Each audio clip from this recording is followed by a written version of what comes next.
Welcome to Armchair Expert. I'm Dax Shepard. I'm joined by Monica Padman. Hi. Hello. We have a blast from my past today. This is so outrageously fun. Yeah, it was really fun. Kurt and Wyatt Russell, father and son. Father and son, our first father and son duo. Our first, but not to be our last. I hope not. If they go as good as this one did. Yeah. I'm now very open to father and son duos. Kurt Russell, I don't need to tell you about him. I mean, fuck, Kurt Russell, The Thing, Hateful Eight, Escape from New York, fucking... Icon. Icon. My favorite growing up. Snake fucking Plissken's. What a guy. And then, of course, Wyatt Russell, the most beautiful boy who's grown into the most natural and wonderful actor. I'm so happy for him. Black Mirror, The Falcon and the Winter Soldier. Under the Banner of Heaven, he was spectacular in, my favorite show of last year. And then Night Swim is a new movie that he's got out right this second. And of course, they're here to talk about their new series out on Apple Plus, Monarch, Legacy of Monsters. Oh, was this a party? Such fun. It was. Please enjoy Kurt and Wyatt Russell. He's an armchair expert.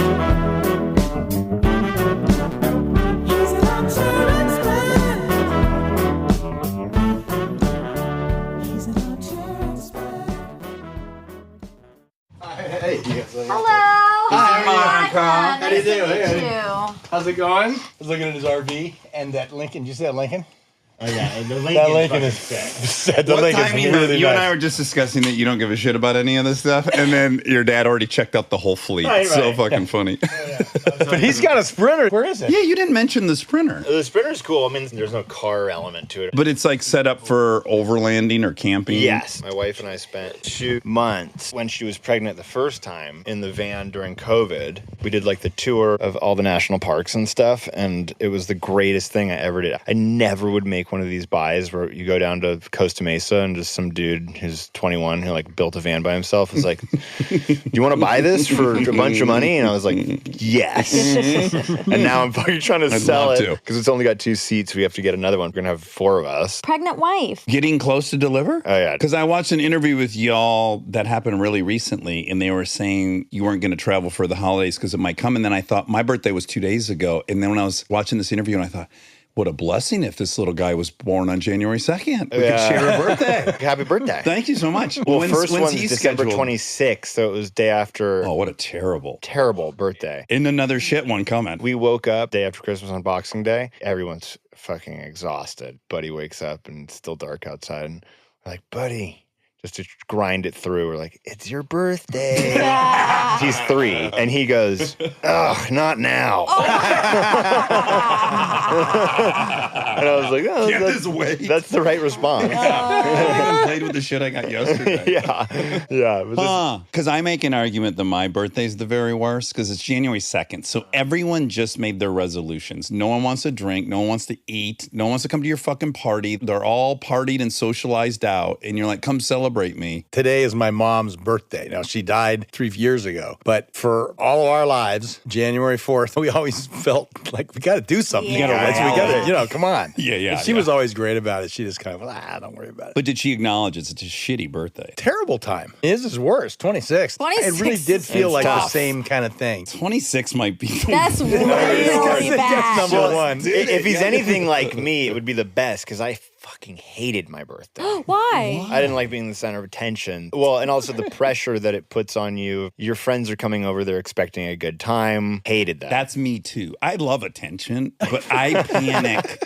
that everyone's going to be bored at my party. Yes. Like, I just have no confidence in my ability to host a party. Yeah, none. I luckily married a woman who's the greatest at it. We were talking about that the other day where I was like, if I didn't marry my wife, I'd be a shut-in recluse. I wouldn't see anybody. It would be awful. I'd be a terrible person. You really need to marry your opposite. Yes. There's a Russell gene, though, that's really telling. Deep. Yeah. It's deep. It's It's a strong, it's a dominant It's gene. a dominant gene. My sister, Jill, we call her the hermit of T.O. I mean, she takes it to a good extreme. Yeah, Kurt, you're like borderline living off grid and eating moose bone marrow for breakfast, lunch, and dinner. So here's the weird part of today. I haven't seen Dax for years. It's great to see you. And All I can think of is I'm looking at that T-Rex head there. I'm calling it a T-Rex head. It is. Yes, It is. Yep. that's correct. Because when we worked together on this Monarch show in my RV, there was that exact T-Rex head and it was stolen. No! You son of a bitch. You son of a bitch. You got it. Happy Christmas. Well, the origin of this is that Monica and I want to invest in an actual T-Rex skull, which they're millions of dollars, but we're going to amortize the cost by letting people fuck in the mouth of it. We're going to put a bed in there, and if you ever want to fuck inside of a T-Rex and elevate the stakes, you might get eaten. Classy. It's a sex hotel. It's not just, you don't just come into it's like there's amenities and stuff. Sorry. Yeah. Bobby, will you turn me up a hair? I think I have Monica's setting from Synced. Monica likes it nice and soft. Seriously, though, how great is where your life has gone, where you've taken it? You've always been a very talented guy and all that, but to be able to personalize your life that succinctly, congrats, man. Way to go. Thank you so much. Honestly, it's hard to comprehend that it could have worked out the way it did, but I'm sure you have felt that many times throughout your life. Oh, yeah. Way beyond. Yeah, do you deserve this? How did I get this? Am I going to lose this? It's complex and fucking I incredible. never worry about losing it because I never minded where I was. It's never been bad. I try to that's remind myself of healthy. that. I'm more excited about this interview than I've been for one in years. And I'm telling you the truth because I want to tell you guys what a magical week of my life that was. I mean, it is in my, like, if I had my top 20 weeks in my life, Great place. fuck the place. Like, Yeah, you're with right. you Yeah. guys, you too, Kurt, I had so much goddamn fun with you. It was fun. It really was so fun. Give us fun. some- And then I'm curious. Yes, I'll tell the whole story. Yeah. It's about at this point they don't know what you're talking about. Exactly. That's my job. For me, it was so special. And then, of course, over the years, I'm like, I wonder if they remember I was even at their house. Totally. But yes, when I was dating Kate, I got to come up to y'all's Canada house on the lake in Muskoka. And I had never been there, never met you guys. I get there. It's just a fucking blast every single day. We go out in your old 60s wooden boat. You finally got a gearhead around to talk to. Yeah, right. I was Yeah, a libertarian yeah, at the yeah, time. yeah, I could yeah, talk yeah, yeah. politics. Don't tell me you wandered, son. Listen, we met in 07. 08, it occurred to me we need some oversight on the financial sector. yeah, that wouldn't hurt. Well, that place, they got it when I was 10 and just shaped every great experience that I ever had. And it became, I think my friends were up there when you were up there. Yeah. We're talking about Muskoka, Canada. Muskoka, That's Canada. A few hours north of Toronto. Summers? On a What lake. is this? It was like Augusty, I think. Okay. Yeah. Yeah, like late July, August. We joked that it was like Hogwarts. If you knew about it, you knew. Since then, it's blown up. It's become a whole different place, but it had a very magical feeling to it because we didn't have TV. We didn't really have much internet at the time. It wasn't good internet. Cell phones weren't the same. There was no Instagram or Facebook or Twitter. And so you completely left everything behind and you had 14 days or whatever it was to just actually be with the people that you loved and take 2 or 3 days of doing that. And all of a sudden everything shifts. I totally agree with you. And I would argue that even you and I had more chats Yeah. in a week than we would in modern times if we went somewhere for a month. Yes. And it's always like at 2 o'clock in the morning, 2 to 5. Yeah, right. You know, and you're just sitting in the Muskoka room. You can hear the loons outside, and it is magical. Oh, it's and you go so swimming special. in that water. It's medicinal. Every Yeah, morning it's I med- jumped in and I yeah. fucking swam across Yeah. the little bay It's you were just- in. When the water's glass, it's just amazing. Yeah. And so Wyatt, I met you and I was like, this fucking guy's so special and sweet. I guess you hadn't stopped playing hockey yet. You No, hadn't not gotten injured yet. Yeah, not yet. So you were playing professional hockey, but you were also really into guitar. You were practicing guitar the whole time. Yeah. And you were like writing songs. Yeah. And you were super interested in that. And I was like, look at this paradox. This dude plays hockey, which is the broiest, toughest thing. But then he's in the tiny spiritual room of the house working on his folk songs. Yeah. I love that. It was a little difficult because for me, playing hockey, it's a blue collar Canadian sport. You know, Michigan, Minnesota, they have their own hockey culture. So when I was instrumental, anything with strings, I love. If I did that too much, my coaches and some of the people that were gatekeepers for hockey would go, he's not interested in really being a hockey player. He wants to go into the arts. And maybe self-fulfilling for them because you're already the son of artists. Oh, yeah. They all got a chip on their shoulder about Exactly. that. So you're completely trying your very fucking hardest to show them, I'm going to buzz my hair. I'm going to be like this soldier who's going to do my job job and put my head down I'm and gonna work remove hard. some of my teeth. Yeah, exactly. Even though they didn't get knocked out, I'm going to say they did. But he refused to lose his flip-flops. Yeah, I had eczema on my feet. And after games, I'd be like, I'll take the shoes off because they'll get a little moist. Yeah. Water and eczema don't mix. Yeah. So I would wear my flip-flops around the hotel. And the coach was like, no flip-flops. He was from Minnesota. I won't say his name because the guy was a dick. And he just hated me because I was a laid-back person. And you were from California. And I was from California and parents of Hollywood. Hollywood. It was all didn't Bad. work. I was supposed to play. And I'm walking down to get a Gatorade in the hotel in Hampton Inn or wherever we are in Sioux Falls. And I go down and I'm wearing my flip-flops. The elevator opens and the coach is there. And he's like, hey, Russ, how's it going? I was like, hey, Coach, how are you? And he looks down at my feet. He goes, flip-flops, huh? I was like, yeah. And he's like, huh. It was like a little pause. He goes, you're not playing tonight. And I was My God, for that? for wearing flip-flops to get a Gatorade in the hotel? But you do have to understand that the Canadian athlete may be the last athlete on the planet that truly has a lot of respect for authority. Yeah, they it was do, like, man. okay, There's no questioning it. I didn't wear flip-flops. But anyway, the point is that I had to be sort of one way for them, and then I had to be one way for me. And eventually it got to a point where when I got hurt, it was like, okay, now I'm going to be who I am. And I learned how to build guitars and make guitars, and the guitar became a massive part of my life, always has. Met my wife when we were doing a movie where we Right, you were sang. playing a folk singer. We got to sing and write songs together and fell in love and still write songs and sing together and have a blast together. And now I'm building violins, and it's a real part of my life that I don't make the center of myself, but it is sort of who I am. Can we geek out for 14 seconds? Because I literally just read this 3 days ago. The Stradivariuses, which I was aware of, the violins, there were so much. I did not realize those are all from the 1600s or 1700s. 1700s, yeah, from a certain period of his life. Not all of them, but he had a golden period in his 70s that he made most of his great violins. I just read about one. It has like the least amount of play on it. The Messiah?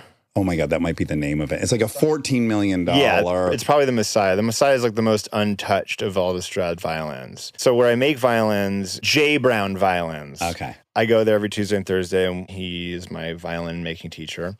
And he has a client who lives around here, actually, and he brought in one day, he has a Strad and a Guarneri. Those are the two guys, right? Okay. He opens up the case, and he's like, hey, look at this. And I'm looking at it, and I'm like, holy shit, that's a real Strad. And he's like, yeah, and he bought it in the 80s. It was like 500 grand. Now it's worth a lot more money. Many millions. And it's like his ticket to the world. So I'm building a Strad model called the Titian. And so I got to look at the actual model that I'm building Yeah. from the mold that was made. It's the real deal. Like very, very few people get to do that. Yeah. I'm very lucky. And so I've gotten some really cool experiences through violin making. What is the ingredient that make them so coveted? Is it the wood that was used? Is it the geometry? There's a bit of a mystery to it, which makes it so fun and exciting for people to talk about. One of the things is that where they got all the wood, the forest that they got the wood from is gone. It was a high altitude forest. They were getting wood from like very, very, very old trees. And they would go on these amazing wood trips. But I'd be right to assume that the older the tree is, that the less it's going to change after it's been made and used? You want to keep the moisture consistent. But yeah, the older the tree, if it's not diseased, the better it is because the harder the wood is going to be. The other thing is the alchemists and the violin makers and apothecaries of the time would create these varnishes and blends with metals in them and stuff that they've discovered that they don't really use anymore. So a lot of it's the finish as well. The finish as well. And then mostly Strad changed how the violin was actually structured. He elongated the body. He did certain things that changed it. And that's the violin that we know today. But there's so many tiny little things. And really what makes it exciting for me is that every violin is different. It's a very, very, very human experience. A violin cannot be made well by a machine. Oh, that's you cool. have to be able to hear the tone of the violin of the piece of wood that you're working with, because no piece of wood is the same. No grain runs the same way. You've got to like hold it at the note and find where the tone is, and then you structure the sound according to what the wood is telling you. Oh my God. And so it's a great lesson for life. It's been important for me because I can get a little jittery, and it's like the wood won't do what it doesn't want to do. Right. you can't control. There's a lot No. of acceptance involved. Yes, I can't make that go any deeper. I can't make it go any lower. I'm just gonna have to live with that as it is. What a And- lesson as you enter Children. fatherhood. Oh my God. It's true. It's made me so much more patient because you get so frustrated sometimes. You're like, why the fuck won't this fit? Yeah. But it's a microcosm for waking up every morning with Buddy and my wife and being patient and going, okay, no, right now, this 3-year-old psychotic brain does not want to do this. Yeah, Figure he out a hates his different birthday way. today. What am I going to do? What am I gonna do? Yeah, can't make So- him like his birthday. I'd consider it the first love of my hobbies in my life, and it's important. And can you to me. play the violin? No, horribly. Okay, My okay. grandfather was a professional violinist on my mom's side. He owned a jewelry shop, but he played the Baltimore Philharmonic, played White Houses. That was his job. He was a violinist. Oh, wow. My other great-grandfather, he was a You violinist. just pointed to your dad. My grandfather. You had a musician in your lineage? He was a first-chair violinist for Fritz Kreisler in that orchestra. He was at the Boston Conservatory. Oh. So violin runs in the family, and I was like, well, and I did play violin when I was 5 because I wanted to play like my grandfather. My mom's got some of his old violins in our basement. One of them's actually a prominent maker. It was something I wanted to do, but my wife would murder me if I learned how to play violin. If you don't play it perfectly, it's the most offensive sound There's nothing you can like hear. it. There's actually a great video. There's of a me. reason why all Yeah. horror movies. Yeah, you tell it. It's a classic. Goldie's mom, Laura, was in her last weeks of living. And she was in hospital. And so Goldie wanted Wyatt to come in and play. I think it was Twinkle, Twinkle, Twinkle, Twinkle, Little Little Star on the violin. And it was absolute fingernails on a chalkboard. In the hospital. In a hospital. And it was enough to ripping wires out. On video. It's so jumped great. out the window. My dad was videotaping the whole thing. He was slow zoom on her face. and it is excruciating. The video, one of those things where he got so bad it starts to shake. I don't make any noise, but I couldn't help it. You're like loving it probably with his hand. It's a train It wreck. was so fucking terrible.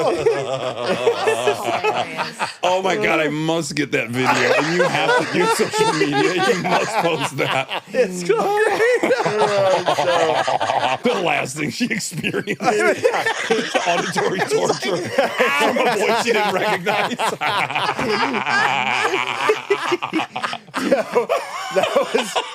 That was the end of my violin playing career.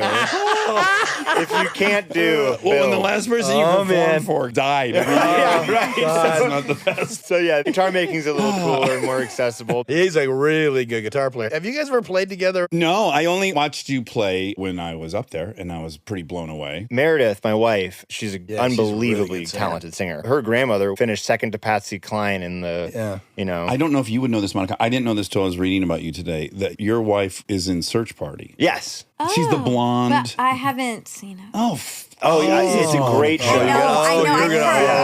Oh my God, it's so good. She's incredible. She's on so it. funny. Yeah, Yeah, I have she's to so watch good. Great. Yeah, and she's the best. She's a 10 times better person than I am in every Sure, possible sure. way. Like, holds down the fort in our family. I'm the luckiest guy in the world. We have a fun relationship with music together. Her Patsy Cline is fucking unbelievable. She can sing. Yeah. Yeah, I keep saying, you got to do something with music. We keep looking for it. Yeah, that seems hard to manifest. But I would imagine this thing we're here to talk about, Monarch, similar thing where it's like you guys have been offered a ton of opportunities to play father-son, and then you're probably not even sure how you would ever work together. And then this bizarre version, which is probably the coolest way to do it, is you guys are going to play the same person throughout time, which is so cool. You couldn't have scripted that 6 years ago. Over the years, Wyatt and I, like Oliver and I, Austin and I, Wyatt and I have talked about doing things together, what it might be. So there were a lot of opportunities to play father and son. It was also the kind of thing he and I would kick around an idea. And we had some good ones, but we're just both so lazy. We're not going to do anything about it. You're bow hunting, he's violin. Yeah, exactly.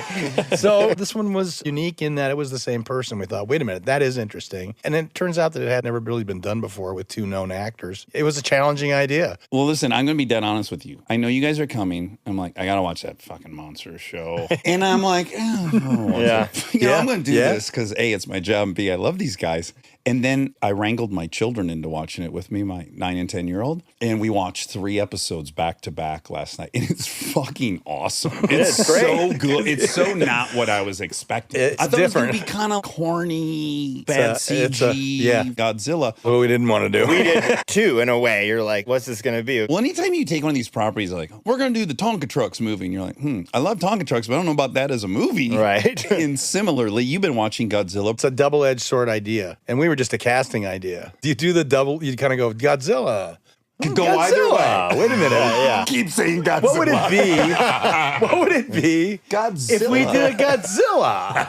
And you finally say, well, let's take a look and start thinking. I don't know. It seems to have been something in my life that I've just always latched on to doing things that people don't understand to begin with. And then it takes a long time to get and go, oh, I see. So many of your successes were terrible ideas, if we're being honest. Escape from New York. I wouldn't say it that way. See, that was the thing. I wouldn't say it was a terrible. I think it's a great idea.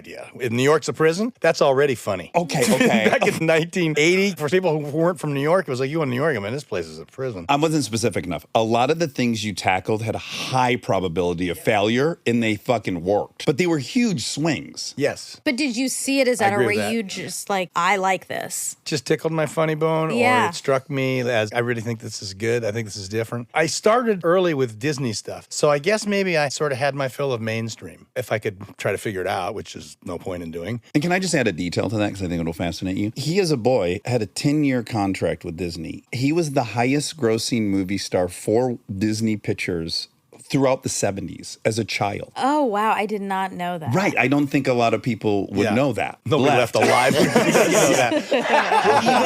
one of the last things Walt Disney wrote that they have is him writing down Kurt's name.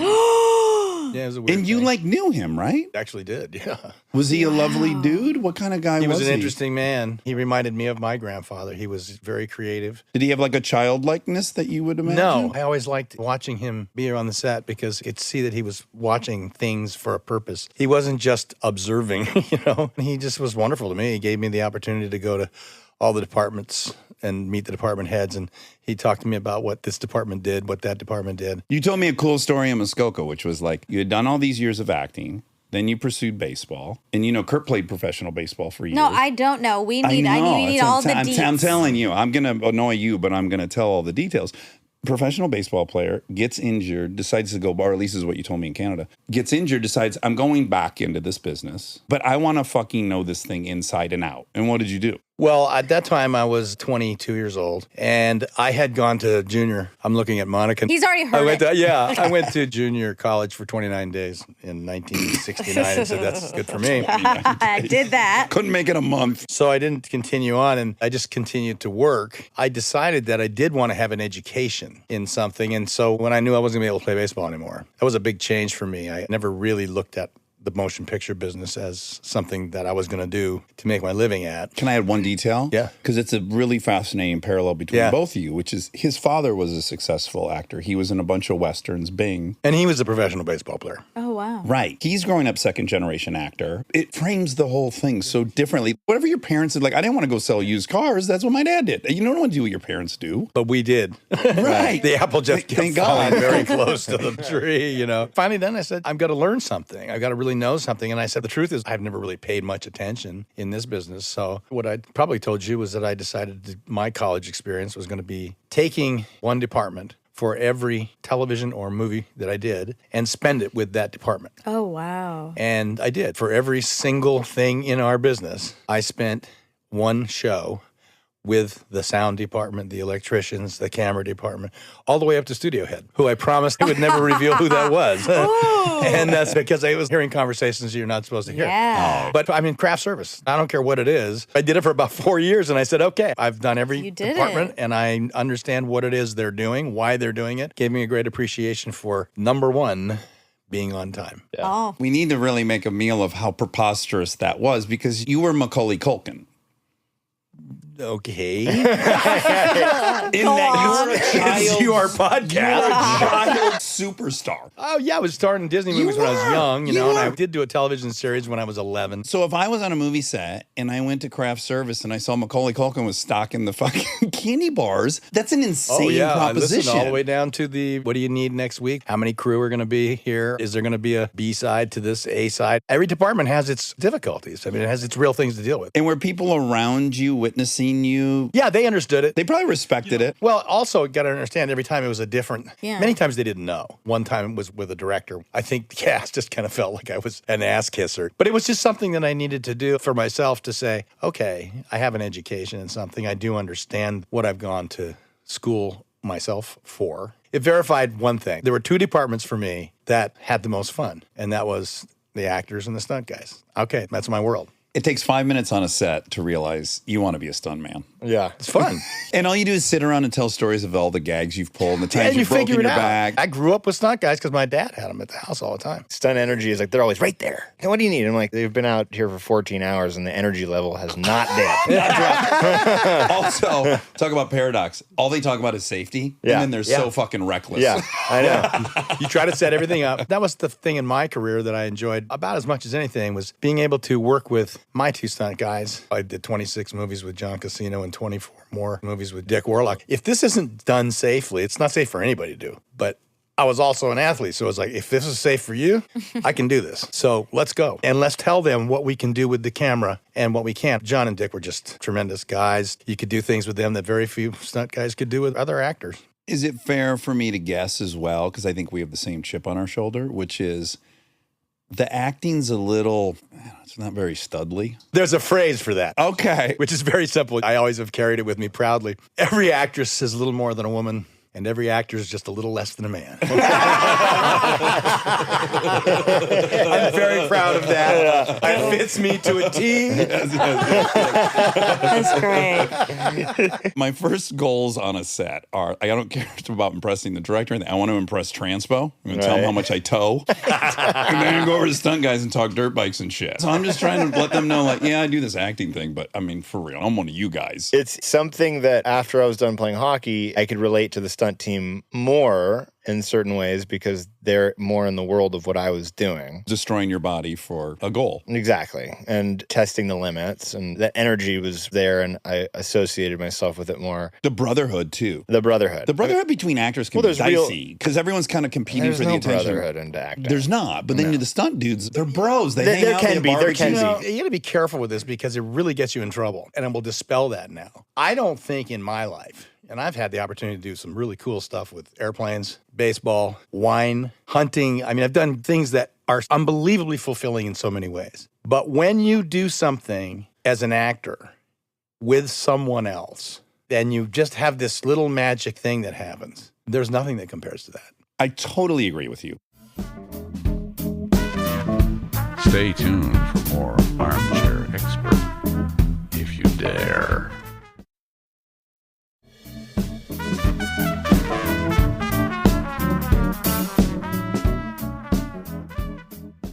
I was having a difficult time. What I was going to say is that before I wasn't able to get what I was getting out of hockey, which was this scenario where you're placed all on the same team. It's very clear. Any idiot can figure it out. We are on the same team. We are assuming the same responsibilities to try and get a very specific goal, win the championship. On a set, it was hard for me to get there because if you're coming from the world I came from, and then you're going to work for 2 weeks, you're not getting a feel for it. And I didn't have this dream to be an actor. Hockey was my dream. And acting was something that I'd seen and grown up with, and saw how much fun it could be, but we weren't involved in it that much, you know? And then I've been in a couple bigger movies and then some with big people, and they'd go home and they wouldn't hang out. And it was just like, oh God, this is not the experience that I want. And then I did this movie. Well, actually, I went and auditioned for this movie that everyone was like, you want to do this cannibal movie about a family of cannibals? Like, why do you want to do this movie? And I was like, I like it. And the guy who directed this movie called Stakeland, it was good. His name is Jim Mickle. It was the first person I talked to where I was like, I don't know, there's something different about you. And I'm just going to tell you the truth. I don't think I'm good at auditioning. I think I'm a decent actor, but I need to be able to get on a set and do the job where it's a world that you're creating. It's not a test. And I'm not good at this test. And we talked for like 2 hours, and he was like, well, I hope you can act because I like you, and come back tomorrow. And we did the audition, and I went to work on this movie in upstate New York for like a month and a half. And I was with Michael Parks, who's this legendary actor. He was in Then Came Bronson and all the Tarantino's movies, and just a great actor. He's passed on. But I had this magical experience of what a film can be with the right people. Julie Garner was in it. It was just, I want every movie experience to be like this. And then you shortly realize that very few are actually like that. And it's up to you to try and bring that to it when you have the opportunity. Totally. When you have the leverage to set the vibe on the set and kind of set that tone. It's imperative that you do. Because someone will. It should be you. If you're going to play on any team, you better be the impact player that you need to be. Help everybody else. Let's win. And that means I'm going to go do whatever I can to make that happen. Yeah. You know when I've had that experience? Well, I've had it on movies. I mean, my very first movie, Without a Paddle, me, Seth Green, and Matthew Lillard in New Zealand for 4 months in canoes. Oh, what a life experience. Right. But TV shows can be like the hockey team. I was on a show for 6 years. They're fucking family. We're actually having holidays together. Yes. And we're at each other's houses. We know each other and we love each other. That can be so special. I did a show called Lodge 49 that was like that. Very special show. Very special to me. Time of my life, all the stuff that worked out. But it was one of the only things that was like that because there was an ongoing aspect. It only went 2 seasons, but there was not one person with an ego. I mean, everybody had egos, but it felt like walking into a second home. I never was like, fuck, I gotta go to work today. I brought my dogs to set. They were in the trailer. Everybody knew snowman. My dog would like walk around base camp. As special as it was off screen and on screen, like had that meld. And again, that doesn't happen very often. And now I'm 37 years old. You have to relish it when it does happen. But I want to go back to what you were saying because I totally agree. And for me, that's why I liked acting so much is there's a part of me that is from Detroit and you got to be a dude and you got to do all this shit and you got to fight. And then there's this little pocket where I get to be vulnerable and connected and have an experience with a dude I probably wouldn't have in life. For me, that's the beautiful part of it. On Parenthood, Peter Krause and I, he was my older brother on the show, we're friends, but then we enter these scenes together and be insanely intimate together. It can be all the cool things. Well, there's that special circle of love that happens with every movie that you do. But so much of it depends on, everything starts with the story, then there's the character you're playing, but it's all led by the director. And if the director's vision is something that you understand and that you're helping he or she get on film, you feel like you're doing your job. But there are those special moments where you work for 3 or 4 months with someone. It's fantastic. I've just had that wonderful opportunity so many times. And all of them in so many different ways. There's nothing that compares with that. And when I say you can get in trouble by saying things that take you out of that league, Lefty Gomez once said to my dad before he was elected into the Hall of Fame, because he was a great joke teller. And he said, Bing, I think I might have talked my way out of the Hall of Fame. Really? I understood what that meant at an early age. And I've seen it in our business, experienced some of it. You can be perceived as something that you're not. And when you go to work with people, they're always fascinated. You're not anything like I thought you'd be. That's the story of my life. This is the weirdest thing. Yeah. Yeah, What do they think you're going to be? An asshole. Oh, sure. You know, Entitled. entitled. Yeah. That was from the day I was born. And he's done a nice job fulfilling that title. Didn't come easy. Yeah, it didn't come easy, but fuck, I deserve everything I got. I should mention you landed in my yard in a helicopter. 3 different people aided you in getting up the stairs to get in here. The cool thing was he was flying it. But did you have resentment about that? Earlier on, yeah, but then you quickly learn that it's binary. There's no gray area to live in there. It's just black or white. You either become a person who is resentful and constantly thinks that strangers should somehow, for some reason, understand who you are and understand your story and give you the benefit of the doubt, or you quickly realize that they can think however they want to think. That's their prerogative and that's good for them and they should. That's their job. And I can just go about doing my job the way I do it the best that I can and let the chips fall where they may and be okay with that. I went that route where I'm much happier that way. That's why I don't do social media and stuff like that. It's not that I don't care what people think. I care a lot what people think. I want people to think everything I do is good.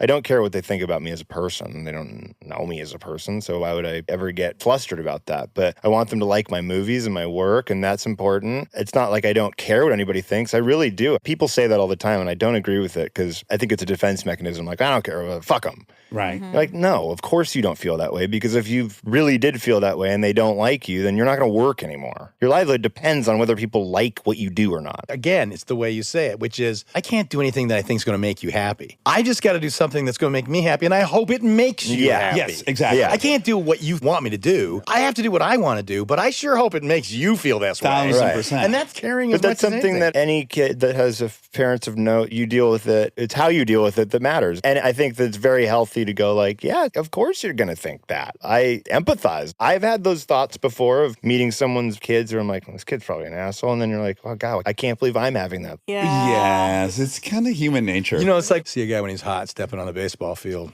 They got that stink on them. They're just running hot right now. This guy's really good right now, right? You can feel. I think that there's a stink on people. It's part of our familial thing is that if we smell that privilege, you can take privilege the right way or you can take the wrong way. Mm-hmm. If you're Right. Barry Bonds and you grow up in a locker room, when you're 17, 18 years old, yeah, I belong here, man. Yes, you got to I be belong that here. That's to a privilege do that it. I'm going to use that versus somebody who's got not a lot of talent and thinks that, well, my last name is X and therefore I got position. No, that's very bad. And it's about what you do with it, because I look at it, I was thinking about this the other day. Someone said they look at the kids of athletes and it's like, well, that's just genetics. And you're like, there could be no genetic link to whether or not you can be a good performer or comfortable performing. But it was interesting. I was thinking about it and I was like, I really am so lucky to have had the upbringing that I did and the way they did it, because there was never any onus on being something that I'm not, being something for somebody else. It was all about, hey, do it how you do it the best you can. And that's the way it's going to work best anyway. Your beginning was an interesting one, too, because there's a man named Darren Bogosian who grew up in Fresno, came to Los Angeles, and went through his process of becoming an agent. But very early on, when he was still playing hockey, he looked at him. What did he say to you? I was in a movie that my friend directed. I was still playing hockey in Alabama, and I was injured. And he calls me up and he's like, hey, dude, I lost my actor for my first day. He had like a $15 million movie he was going to make. John Stahlberg's the director and my partner and one of my best friends in life, my brother Oliver Hudson. And John had been friends since I was born. And so I was always in John's like horror movies and stuff growing up. I was the kid who got killed or whatever happened you were to a somebody. fucking extra. You needed a body. Where's Wyatt? That's exactly right. Put ketchup on him. And so John calls me and he was like, can you get to Detroit day after tomorrow? And I was like, well, I'm not playing. So if I say I'm going to go do a movie, I'll get cut from the team. But if I lie and say there's been a death in the family, A family emergency. which there had been 6 months earlier, my 103-year-old great-grandmother had passed away on How the East lucky Coast. for you. What a blessing. Rest in peace, Suey. But I was like, there's been a death in our family. I have to go back east. I wasn't lying.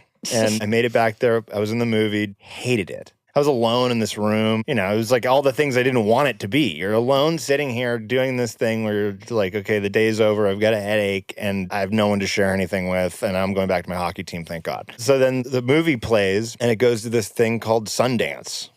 No fucking clue what Sundance is. Oh, great. Way to go, John. Congratulations. I got a call while I'm playing hockey in Holland from this agent, Darren Bogosian, who's now my agent, still is my agent. And he's like, hey, I saw this movie in Sundance. Do you have an agent? And at first I was like, well, hockey? Who are you calling about? Right. He's like, no, I'm a film agent. I'm on the phone with the Oilers. I'm like, oh no, I'm not interested in that, but maybe in the future, I don't know. And then when I got hurt, I called him and was like, hey, I'm not playing anymore. Does that offer still stand? And I had tape of stuff. So I had some things to send around to casting directors, and I'm a good hedged bet for a casting director to come in. And yeah, we want to see if this guy's any good. Sure. Other family members are good. That's part of the benefit of being in that family. And then I ended up auditioning for stuff and starting to work. Well, I got to tell you my own experience. So I hadn't seen you in years, and I was watching Black Mirror. Yeah. And I was like, oh my God, that's Wyatt.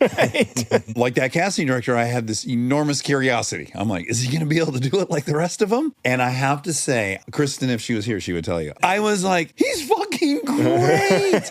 He's so effortlessly natural and real. And then I was obsessed with Under the Banner of Heaven. It's so good. And you are outstanding. I don't have a right to feel the pride, but I've been so delighted watching you. You're so thanks. fucking good. Thanks, man. And natural and and easy, and you feel comfortable in your own skin, and it's all wonderful. It's made me so happy. Yeah, and it all could end tomorrow. Yeah. That's how I Thank feel. God you got this super viable violin Violin. manufacturer. Yeah, there you Backup go. plan. Yeah, I got a 27 grand a year job waiting for me. So you both had career-ending sports injuries. Yeah. That's crazy. And Bing did too. Otherwise known as blessings in disguise. Yeah. But yeah, what are the odds of 3 generations of... The exact same thing happened 3 times. Yeah. I can't wait to interview Buddy in 20 years Well, after he's no longer a can I tell you curler. something? I'm old enough now to have watched things. I'd bet on it. Yeah. I've seen it. He's 3 now. It's all there. He's got a golf Wow. swing. Dude, it's fucking crazy. Guys on the range were going, get over here. They said, what are you, 5? And he said, no, I'm 2.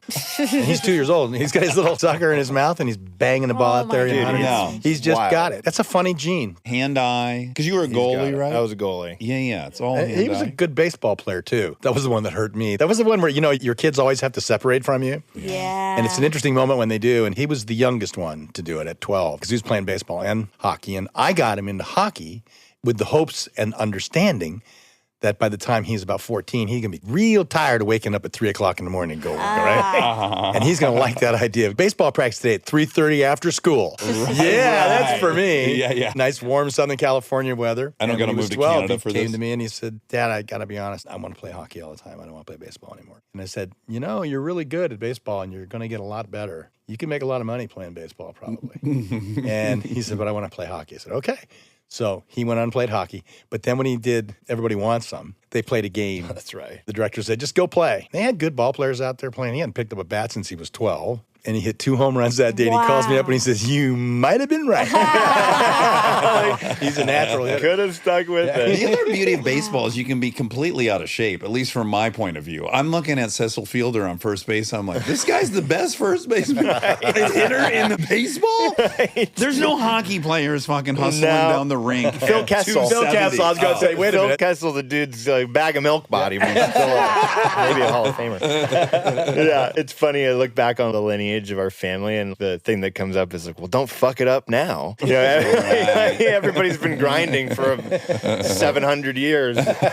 We just learned a couple months ago kind of this fun thing about our family that's totally not related to movies. But on the first day of the Revolutionary War, I told the story. This isn't an exclusive. Oh, fuck. Damn it. Then don't go further. Yeah, but on the first day of the Revolutionary War in Lexington and Concord, there was a shot heard around the world, and then the Minutemen retreat, the Bluecoats retreat, in the house of the bloodiest day of fighting on the first day of the Revolutionary War was in Jason Russell Jr.'s house, which is our direct lineage grandfather of 10 generations ago. And it was like, well, fuck, that guy fought and he died in the house, got stabbed 11 times by redcoats. And so it's like, don't fuck it up now. Yeah, that guy went down. Keep going hard, work hard for Jason. You would want to see me blow it. You gotta go to the bathroom? No, I want to get a drink of water, though. Oh, yeah. Let's get you another one. I would love another coffee, Rob, now that we're going back to the By the cafe. way, very much. these mugs. Do you know about Ember mugs? I mean, should we do a commercial right now? Ember mugs. They don't sponsor me, but can I tell you how It's it not a changed? lake hour, but it is a liquid death. Oh, by the way, I was going to bring You don't Lake drink Hour. anymore. I don't. No. Oh, Dax. Anymore. 19 Attaboy. years. It's 19 years. 19 You don't years. drink. I didn't drink when I was in Canada. No, I don't remember you as a drinker. No. Well, he I'm was a a fucking drinker. No, I mean, I don't remember you as a drinker, so it was before that. I had my 3rd AA birthday while I was dating Kate. So when you You've met me, I done good was with that, just then. about 3 years sober. Way to go. And I hated that you and I couldn't have some beers together on the dock. It really bummed me out. Never been a real heavy drinker No, myself. that's annoying to me too. I know. But let's get back to the Ember. Yeah. It's been an hour. Whoa. And this coffee Yeah. is still Are you kidding hot. me? So listen, let Yeah. me tell you about this, guys. You see this little plate right here? Yeah. It sits on there, and then it's got a battery. So this is how it changed my life. In the morning, I used to drink 2 cups of coffee while I was like journaling and doing my shit because it's getting cold, so I'm drinking it fast. And then I'm out and I want more coffee. I got that thing. It keeps it warm. I drink it slower, and now I only drink 1 cup of coffee in Right. the morning. Okay. All right, sorry. I got to go all the way back because we were talking about your bigger swings, or at least what I would have considered big swings. How much of it was director driven? There's maybe, like you said, okay, all of New York has become a prison, but obviously doesn't it help if you go, they know how to pull this off? Somebody once wrote about me, says, it looks like a drunken driver handled his career. I said, yeah, and I was the guy behind the wheel. I was the drunk driver. It's just whatever strikes you. But for instance, on that, I had worked with John Carpenter on Elvis. John had been brought onto the show after I had been cast. It was a very strange situation. He was kind of saddled with this Disney guy, but we spoke the same language very quickly. And we said, well, I'd like to do that again. And I went to Australia. I happened to see some footage there. And I came back and I said, I know the world I'd like to play in. Talked about it. And he said, I got that. And it was Escape from New York. Snake Plissken's. And for John to look at me and say, you can do that. At that time, only John would have ever said that. Yeah. They wanted Charlie Bronson. I was only 28 years old. So for me, on different projects, when I read Used Cars, I said, do these guys know how funny they are? Listen to me. How good is that I only wrote down 4 movies that I want to talk about of your entire career. I could play a Guess the Dax game. Let's do it. I'm lying to you. I wrote down 5 movies. I don't know how up on Kurt Russell you are. Oh, I'm going to say professional. Used Cars would be absolutely number 1. It is number 1. Look at this. Big Trouble in Little China might be in there. It's not? Bone Tomahawk. No. Dax. You'll change your list after you see Bone Tomahawk. Okay, I'm on it. I have homework. Good. Death Proof. Yes. Yes, Death Proof. Fucking Tombstone. Tombstone. Okay, well, I don't. I mean, listen. I didn't know there was a. Tombstone. Kurt. I didn't know. I didn't know you were. Wyatt's sitting here. 30th anniversary. Wyatt. That was a formative time for me. It was cool. On this Godzilla show on Monarch, Legacy of Monsters. On Apple. On currently Apple, streaming. currently streaming. New episodes coming Friday. Or binge it if this comes out afterwards. But people asked me on this tour, they were like, what did you find out about your dad you didn't know? I'm going to pause you. I watched so many interviews with you two, and I was so triggered for you. Oh. So often. You know, you're like, oh, Jesus fuck. God, yeah. You know, but what are you not going to ask? You Listen, know, you I'm have sympathetic to. to everyone, yeah. And so I was always trying to come up with an answer, but really what I'd always come back to is people know or don't know, and now there's more out about it, but how he works on a movie and how it's not changed for 35, 40 years since that movie came out, and 30 years, I guess. I would come home with my dad after work, and he'd sit at this table in a room like about this size. It was a couch like this, and there was like a pull-out couch, and I went to sleep on the couch. He'd put me to sleep, and then he'd go to a table, this like round circular table that you had with a little kitchen in it, and smoke cigarettes and write. This was like at 3 a.m. after the day was over. Wow. And working the next day. And so that was imprinted into my mind as like, I guess that's just what you do. This is how it works. So knowing that coming into this was so fun for me because it can be a bit shocking when someone who comes in and you think you're going to get an actor who's an actor that you've worked with many times before. And it's like, no, you're getting Kurt. That means that if this isn't up to where it needs to be, you're going to work. And that puts everybody through paces that I'm used to. I feel like I'm on my way and continuing to build a career, but I don't do it dissimilarly because I don't know how to do it anywhere else. It was osmotically given to me in a certain way. You saw how the sausage was made. And that's how it was made. I don't know any other way to do it. And so watching other people experience that, there was a bit of shock and awe with it because you're like, holy shit, this is coming at me hard and fast. How can he work this fast? He's 72 years old. He hasn't lost a single ounce of energy. And then you see people start to catch up. It's contagious. Yeah. And usually you get actors who are just looking out for themselves because that's the nature of being an actor. We're all selfish and narcissistic in some way. That's mostly what you get. But then it's like, oh, wait, he's actually trying to make the whole show better. And then everything catches up to him, and really exciting to watch other people see that in him. I was just fortunate. All the people, mostly directors, but some producers, a lot of actors. And it's really one of those things where if you don't keep your eyes and ears open at that point, you're really an idiot. I was just lucky. All the way from Walt Disney to Quentin Tarantino, to Mike Nichols, to Bob Zemeckis, to Meryl Streep, to Goldie Hawn, to Sly. You were in a fucking movie with Jimmy Stewart. Yeah. Jimmy Stewart. I mean, hundreds of people that I've had the opportunity to watch and just say, that's good. And then you watch somebody who's having trouble and you're looking at the director, and as you get older, you finally realize it's up to you to go to that director and say, hey, can I talk to you for a second? Can I ask you a question? You got to be really honest with me because we didn't have a lot of time to talk about this before. Who did you have in mind really to play that role? Oh, wow. He said, who did I really want? Yeah. I said, yeah, so-and-so. I said, well, you know what? You don't fucking have her. You have this girl, and she's got great talent in other areas. So why don't you work on getting that out of her rather than bitching and being pissed off that you weren't able to get so-and-so. Yeah, you realize at some point it's up to you to do that. Right. You got to advocate me a long time Nice. on the ones that it calls for, not on the ones that it doesn't call for. Doing Tarantino, all you need to do is understand what he wants you to do. That's all. Yeah, you don't need to pull him aside. So it's not writing. I have like everyone that. I want. Right.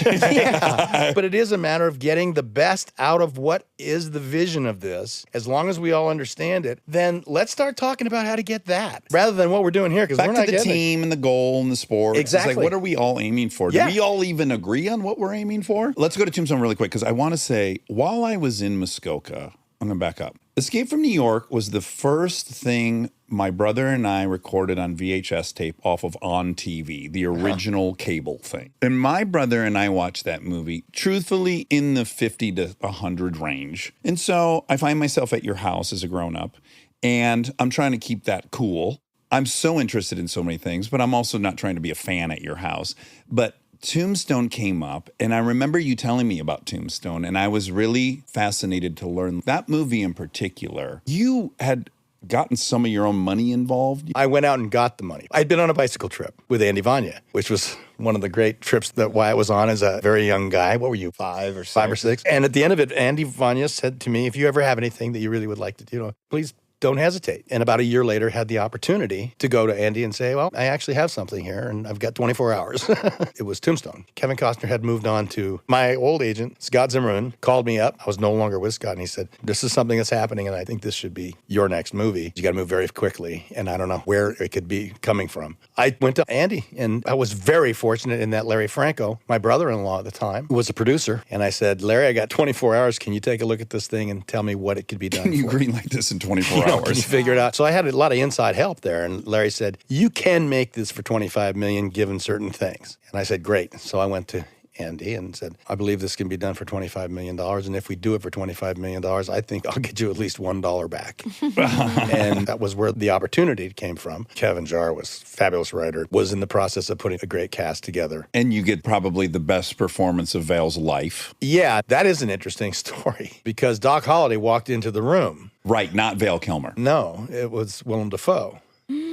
And Willem Dafoe was absolutely spectacular. We just interviewed him like 2 weeks ago. Okay. They were all excited. And Buena Vista would not release the movie with Willem Dafoe and Kurt Russell. Said, that's not going to work. And I said to the director, I said, we're going to find out now who's directing the movie, either you or Disney. And he said, we have no other avenue of distribution. And I said, Val Kilmer. It's growing on me. I mean, he was great. It wasn't like that, but Willem Dafoe was scary. It was like Doc Holliday. But Val's performance was beyond. I remember I wanted to be Doc Holliday. Come on. I'll tell you what, though. 5 days before we started, Andy said, hey, one thing. I have an opportunity to get us $3 million more for the movie. You play Doc Holliday, and Richard Gere plays Wyatt Earp. Whoa. And I said, I think we should stick with what we got. Doc was a great role, but I'll tell you something. In the original screenplay, which Kevin Jarre refused to cut 22 pages out of before he was fired, those 22 pages, the role of Wyatt Earp was spectacular. And I knew that at that point, there was only one way to hold the trust and keep the movie going with a new approach to it, with another person coming in. And that was, if I could lose all that. How hard was that for you? It wasn't hard. Had you not gone out and gotten the money, Exactly. and you had just been hired to be an actor. Wait a minute, I did this for those 5 scenes. But now I had other things at stake. That's right. And so I said, okay, I will do this and everybody will understand. And they did at the time. There was still a way to carry the impact of what that screenplay had and lose that stuff. And what it became was, this is what's great about making movies. I set up the shot. It was really incredibly embarrassing for me. But I said, I have to do this because it's going to take the place of 5 scenes. The first time you see Wyatt Earp, the boot step into the shot and you pan up and you go, ba-ba-boom. There's the man you're going to hang your hat on. That's Wyatt Earp. He's an aura character now. He's an archetype. I took 5 other scenes out. But I went to Val and I said, Val, be on your best, man, because it's going to be heavily on you. What a legendary fucking, the whole thing. Yeah. And Val was great. They all were. His sense of humor was very tough on some people, but was irresistibly charming and funny as hell and helpful. But there was a time where early on, Val and I met, and I listened to him and said, this guy's really smart. And I said, you're a 20-minute guy. And he didn't like hearing that. He was like, what do you mean? We were at the Polo Lounge, I think. I said, it takes you 20 minutes to start over here get, and get it all around back to here. You're not wrong. You're right. But it takes you 20 minutes. And here's the bad news. We're not going to have 20 minutes on the set. So do that 3 days earlier. Right.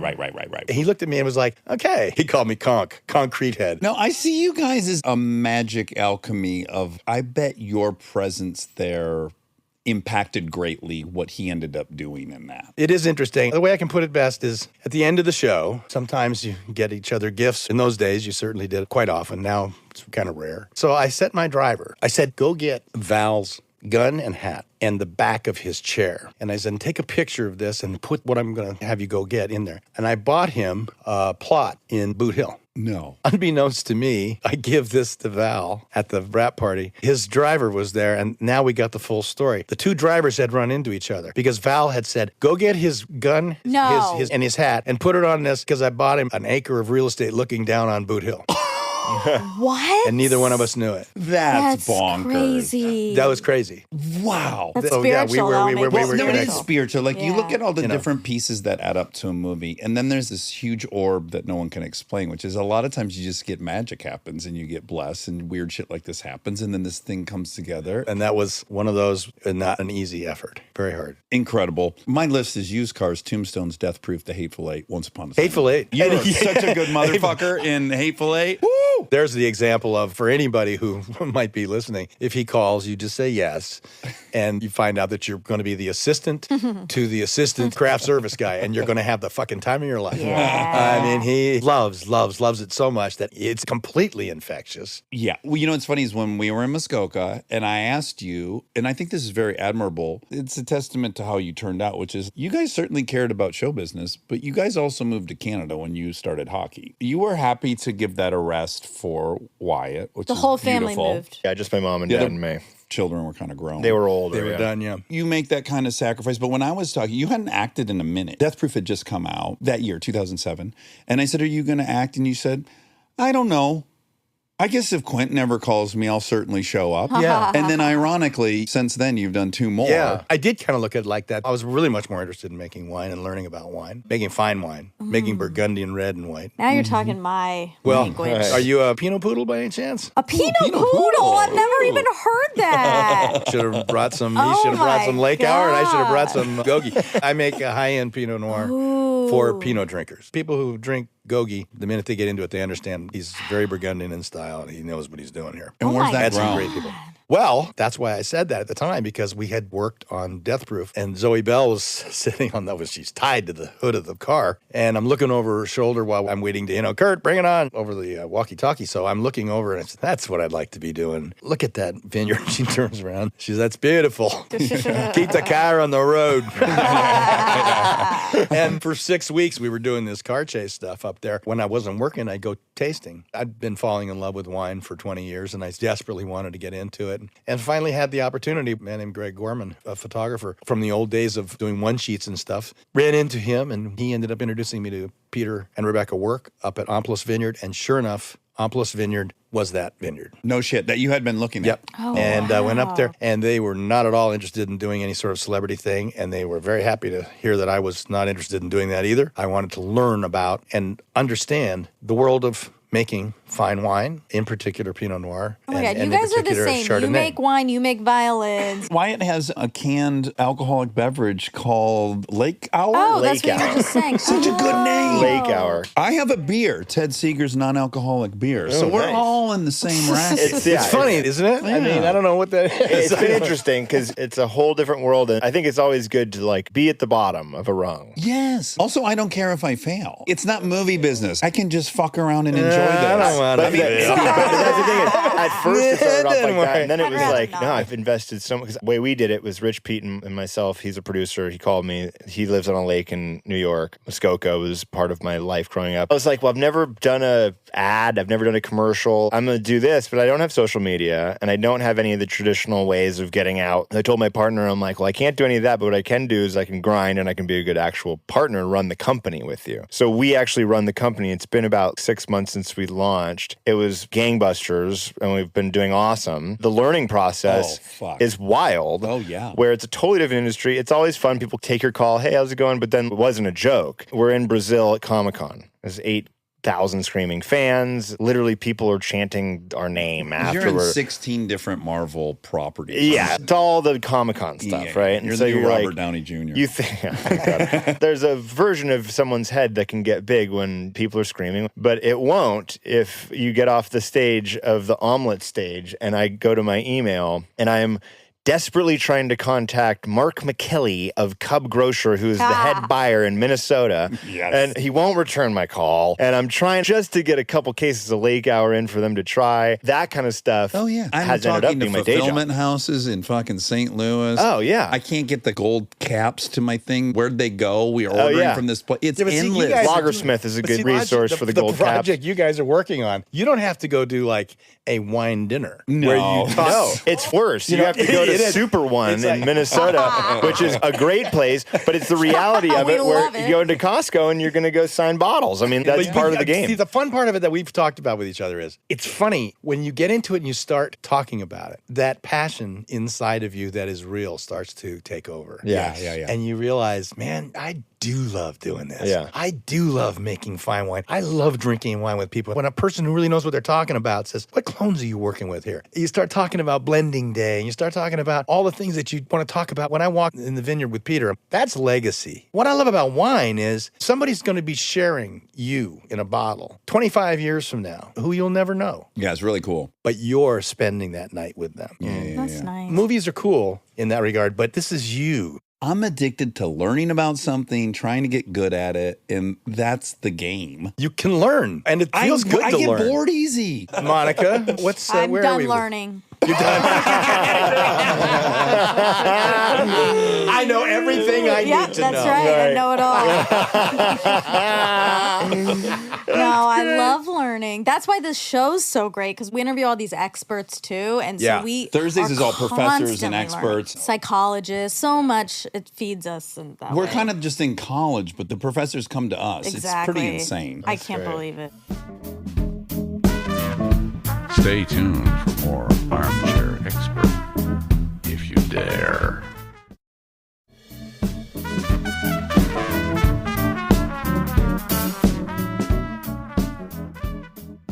This could go on forever. There's only one story I must tell about Muskoka, and you'll probably stop me midway through because you do value your pilot's license. But the highlight of that trip for me was you said, you want to go flying? And I was like, fuck yes, I want to go flying. So we went flying. I wonder how much of this you remember. Did we go to North Bay or something? What's up there? Listen, we took off. Mind you, I don't know if you're a good pilot. I have no clue. We just met. You got yourself to Canada. Somehow his plane is here. I know that. That's encouraging. So we go up and we're flying, and then you go, do you want to buzz the house? And I'm like, absolutely, let's go. Everyone was out on the dock. Oh, that's right, Maybe yeah. you remember this, I Wyatt. remember. And we come in and we're flying over the lake and we're getting lower and lower. We're going to buzz the dock. I swear to God, I had this thought in my head. I'm like, he's probably going to die right now. He's probably going to crash this airplane directly into his own passenger seat. I But don't remember listen, that. But then I had this thought. Well, my God, I'm going to die with snake blisters in a fucking airplane. This shook out just fine That with would be me. terrible. I can't tell you how at peace I was with the notion that we might collide into the dock. We did not. You pulled up expertly. It was fantastic.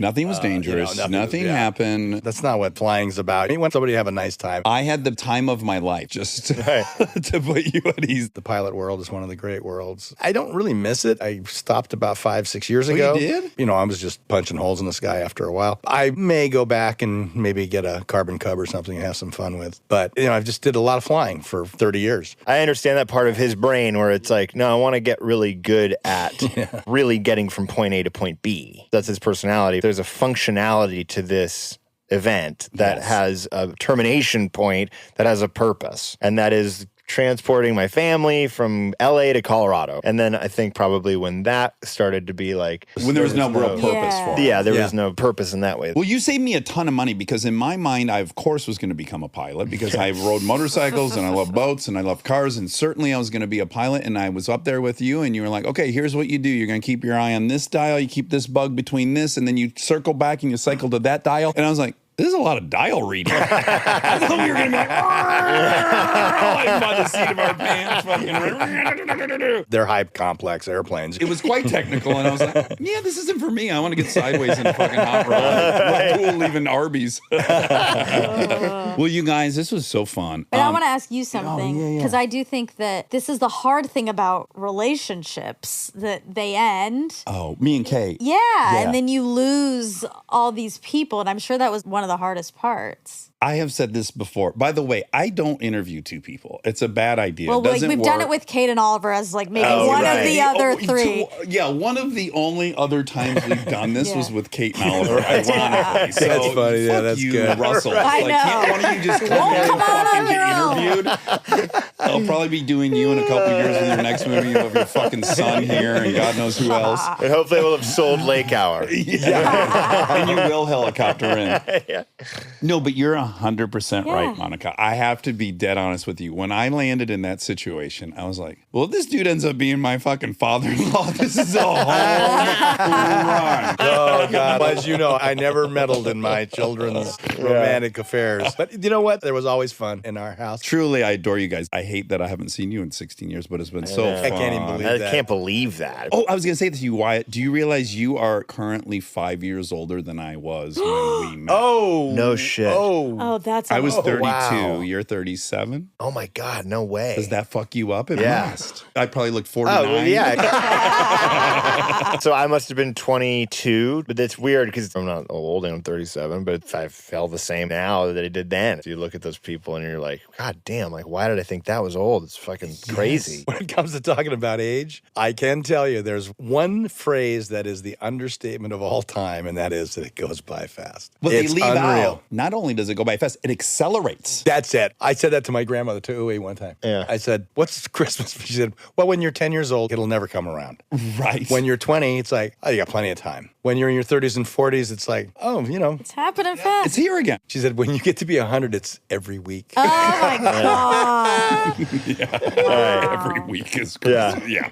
The time continuum, black hole, wormhole folds in on itself to become one date and place. Well, sincerely, adore you guys so much. I'm so glad you came in. And from the bottom of my heart, Monarch is fucking awesome. Oh, let me add this as a framing of what it is. And if you thought it was like a monster picture, it's Jurassic Park. That's the genre. You've got scientists, you've got exploration, you've got all these wonderful travels. You're in the 50s, you're post-World War II. Only 2 people have nuclear power at that point. It's historic, it's scientific, and it's very much Jurassic Park. And by the time this comes out, you'll be able to binge it. They dropped it week to week. It's great that way. But I think that people will really enjoy binging this show and that it'll gain even more of a following when you can watch things back to back. It's a lot to keep in your head and it's a lot to keep track of. It's slow burn. It's also got this incredible pace because you are bouncing back and forth between all these different time periods. Oh, last thing. I know you wear a beard in real life. If I had your chin, how dare you? I'm with you, man. If I No looked one like has that that, chin. if I looked like that, Oh my God, it could I land get your laid so plane. much I look like this when you're 72.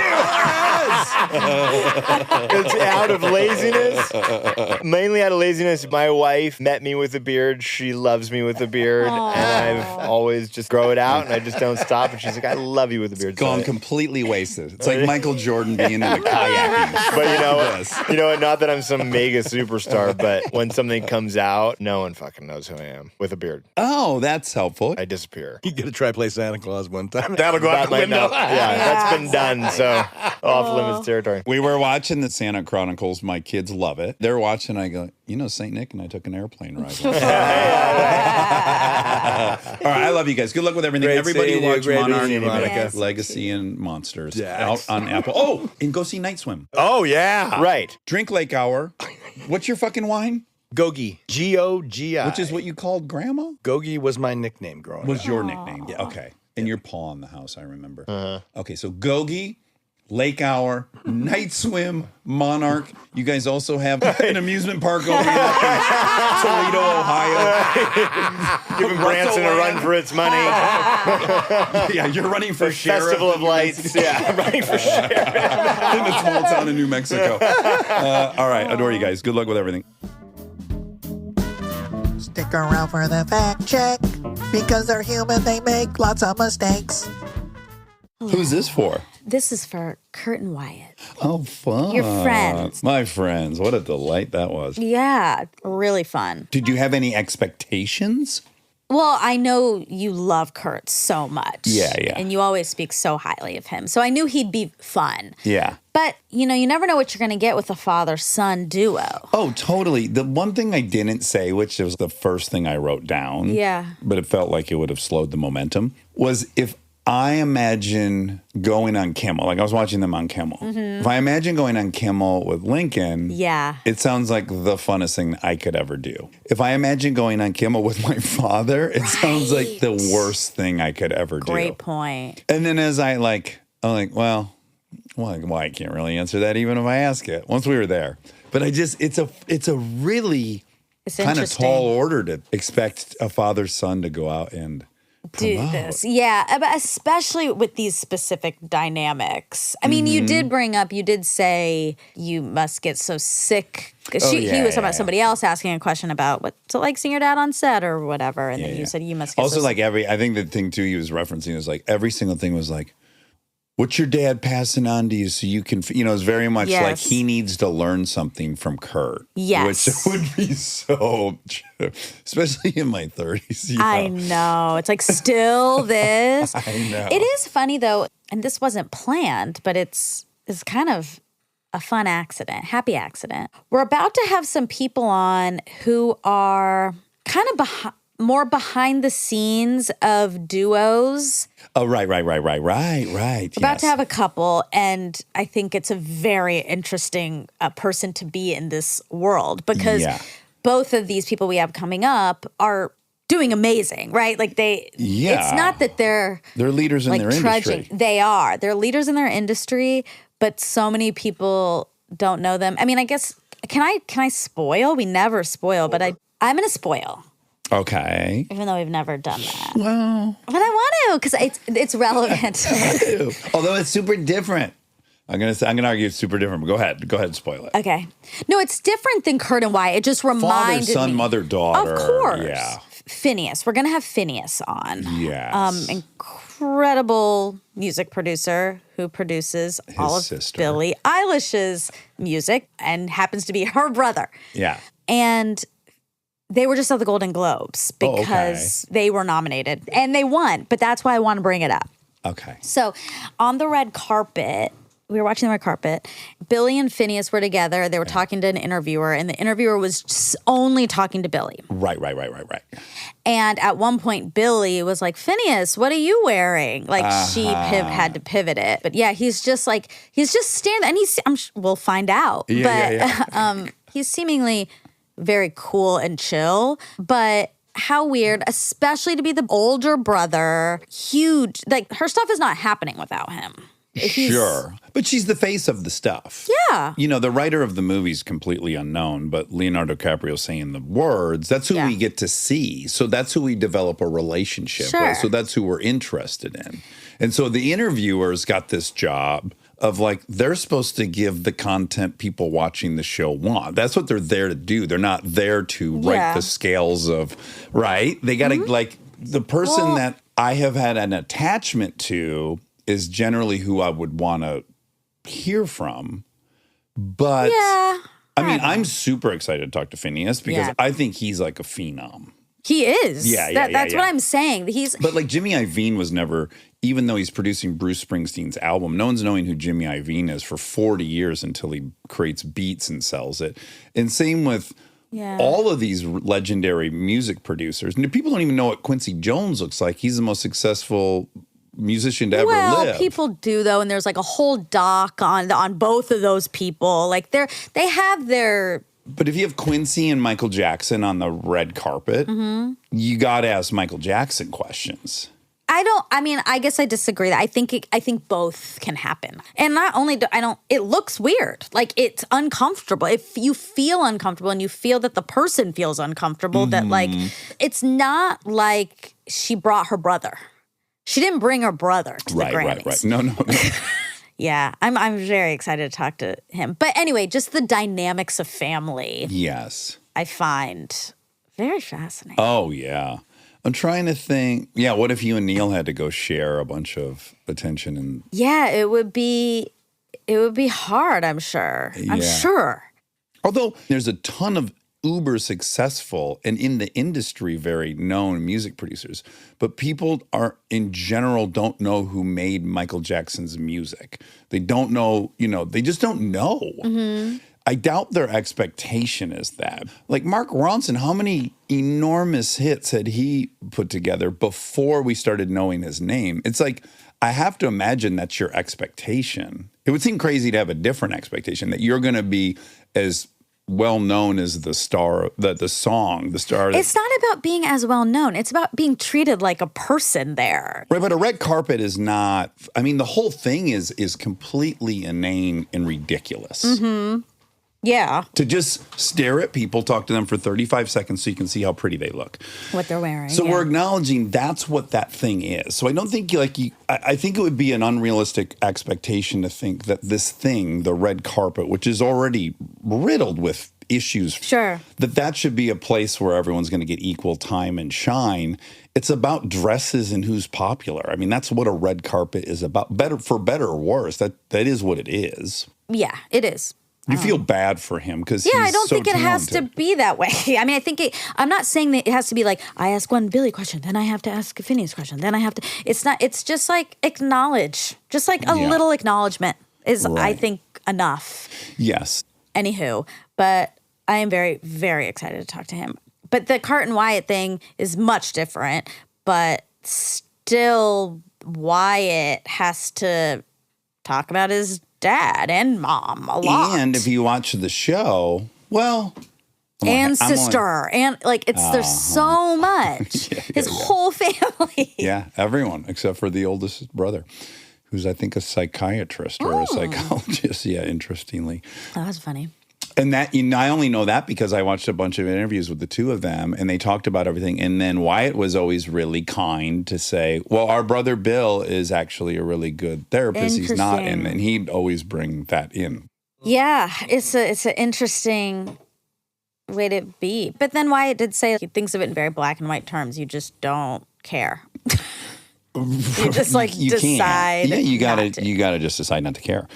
And Kurt had some really cute dad moments. Like, he's a really good ball player. These things that dads do, which is so cute. It is really cute. It is cute. It's also cute what dad's like. Like Yeah. he loves what a good athlete he was. Yeah. Well, they love to brag about their children. Yes. Just bragging about Lincoln's volleyball skills. Yeah, they're great. I mean, they're not great, but for a first time, it was pretty good. Yeah, I felt like all the kids actually who were playing were good. Like, good enough, getting it over the net. The Weekly Girls were the star, if I'm being honest. They're older, but still. The Weekly Girls, which was really fun to see because obviously Aaron was such a phenom athlete. Yes. Anything he tried. And those girls had never played volleyball. And every time the oldest daughter, she was good for 4 points, which nobody there was on that team. Genetics are real. They're very, very real and strong. What else? So we're both wearing green. We had a guest that didn't show up today, which is a bummer because I'm wearing the beautiful sweater that Wobby Wob. Oh, yes. Nice. Gorgeous. You'll like this, Rob. I got 2 independent compliments on this just being around today. Nice. Like Anna walked in, she's like, "Oh, what's that sweater? Or sweatshirt? I don't know what you call it." Very cute. I get yelled at for calling it the wrong thing most of the time. Yeah, it's a pullover. It's I pull it over my head. It's a sweat. It's clearly a sweatshirt. It's a sweatshirt. really It's a not. great You don't have sweatshirt. to think about it. I was excited to be in pictures in it. You can wear it again. I'm going to probably wear it more than once in my life. We got to amortize the costs. Price per wear. It's a real thing. Oh, it is? Is that a term in the fashion world? Yeah. Oh, tell me about it. PPW. PPW, it Yeah. even has an acronym. It's actually an economics term. Okay. Econ. Okay, Econ 101. Mixed with fashion. The more you wear it, the price of it goes down. Yeah. So this sweater, let's say it was $400. Okay, let's say it is. Let's say. Okay. And I've worn it probably at least 10 times. Okay, so we're down to it's a $40 sweater Exactly. per wear. Yeah. Yeah. It's only $40 this sweater, actually. And the more I wear, it's going to be $0 so soon. Well, there is a way that actually does make sense. Because if you do buy a sweater for $100, but it only lasts for 1 year. Exactly. If you really do get 5 times the amount of wears out of it, then it really is, that's really relevant. I got to own something though. Okay. If I sound a little grouchy, it's because I spent so much time researching today's guest, like 6 hours with the movie I watched and all the different stuff. Maybe not 6, 5. And they didn't show up. So I'm a little cranky about that. I'm I just sorry. want, if I sound cranky in my voice, I want to acknowledge it. Okay. Because that's a little bit frustrating. Of course. Of course it's frustrating. But I'll live. Will It you? just happened. It just think I will. Price per happened. wear. I'll think Maybe about you it. could play some volleyball later and literally rebound. Oh, another thing happened too. I can't get specific about it, but someone reached out who's on a show who wanted me to know that this joke was being told about me. And then, What? yeah, and it was this old joke that like Kristen had to pick the third option and then all this stuff. What? Yeah. I'm so Sick of over that. the story. Like Of it's 17 course. years in. Let's move on from the story. I know I fulfilled the Kevin Federline role for a while, but I was a little annoyed to see it was still percolating in a writer's room Also- to this day. Yeah, that's insanely old, low-hanging fruit. It's like not even a good... Yeah. It's not even relevant or like what? When I was feeling my most confident throughout it, I was like, actually, I hope they air it, and I hope it just doesn't Land. even land because Yeah. that is like doesn't It work now. won't. So, yeah, that was sorry, in the that morning. Then there was sucks. like 5 or 6 hours of research, but we're gonna turn it around. I'm sorry about that. I don't like that. Yeah, I had a That whole would thing. really bum me out. I complained. Yeah. Then I got really Barbie and like fuck this person. What's Barbie mean? Barbie the doll? No, like a barb. Oh, Like a You rose. got like Like a thorn. I got thorny. got it. And then I had written that, and then I wrote, sorry, just venting. Thank you so much for telling me. That shows a lot of integrity. You would have shared that with me, and I don't care. And I ended on that, but I had to go through a whole little process where I was Yeah. pissed off. And then I was like, I don't even think that joke works. Go ahead and tell it. But it is a sort of a ding ding ding to what we're talking about of like having this connection Yes. that like But that's why it annoys me. I know what it's from. It's a writer who wishes he was with Kristen. He has a crush on Kristen. yeah. And he's mad I'm with her. I'm Yeah. sorry you didn't get her. But like, I've never had the thing in an interview because I'm dynamic and she and I together are very dynamic. And Yeah. I've never been sitting there thinking like, oh God, no one's interested in me here. Like Yeah. I've never even had that experience since we met. Mm-hmm. So all the stuff online, that's, it exists like there. It's never existed in real life. It's Yeah. not like we're moving through the world and people are like dramatically more interested in her than me. So no. Do you think in some way you like I understand obviously why this person texted you that. Yeah. Would you rather just not know?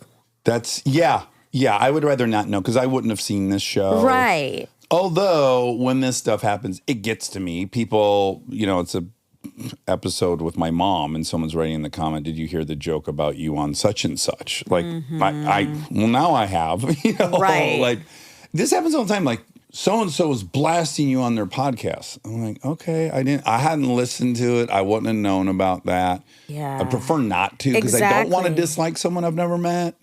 And Exactly. who knows why they said that. And just in general, yeah, I would rather not know. You? Yeah, I would rather not know. Yeah. I that's my Well, whole I don't know philosophy. That's doesn't why hurt I me. don't. That's why I think looking at the comments is dangerous because I'm happy in life, and then when I look at that, I'm not. So why Right. would I have? That's not good for me. Right. Although to combat, yesterday I was listening to a podcast and these people were doing an AMA. Not Ask me Elizabeth and Andy. anything. Yep, Ask Me Anything. And someone had asked them, what are your favorite podcasts? And the guy, he was like, I was just recently listening to the Jada Pinkett Smith episode of Armchair. And he said, Dax is a really good interviewer. Oh, that's And nice. he's like, he's really smart. That's nice. But then do you feel like Phineas? No. I don't think. Because he was talking about the specific episode. I think maybe if he was just in general, like, the show's so good, Dax is so good, and like just was all, then maybe, then I would. Yeah. But I didn't in this case, and I was happy to hear. Just sneeze.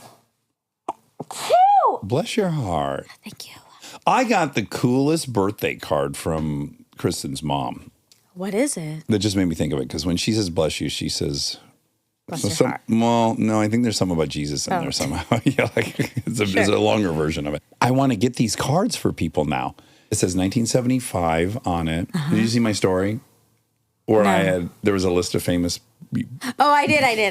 That was from that card. Oh. So the card is like 1975, everything that happened, like things that happened in 1975, tons of ads for like Spam and cereal. And, that's cool. And then the average wage of a teacher and a loaf of bread and gas. Do you know what gas was in 1957? I'm sorry, 1975. I just gave away the answer. It was 57 cents. Wow. A gallon. Yeah. Also, I didn't think you were giving away the answer. I thought you were just flipping 75 on accident. And that also might have happened because it also might be 59 cents. Whatever it was sub 60 and it was in the 50s. And then it listed like who won the World Series, stuff about the president, Gerald Ford. You know, there were 2 assassination attempts on him, both women. Oh, isn't that curious? And I mean, I want to like a sociologist to explain that to me. Yeah, unnatural. Like, what did he trigger? Because you don't hear about a lot of female presidential assassins, or even assassins, just straight up assassins. Yeah. Huh. Yeah. Do you think he knew them? Personal beefs? No. 2 mistresses? One of them was like in the Manson world, I think. Yeah.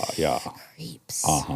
Like, I love that. When have you ever gotten a birthday card and looked at it for 45 minutes? That was my whole evening 2 nights ago. It was like reading every little detail of 1975. Wow. Oh my God, a ding, ding, ding. What? This made me so excited. What? Do you know what company was started in New Mexico in 1975?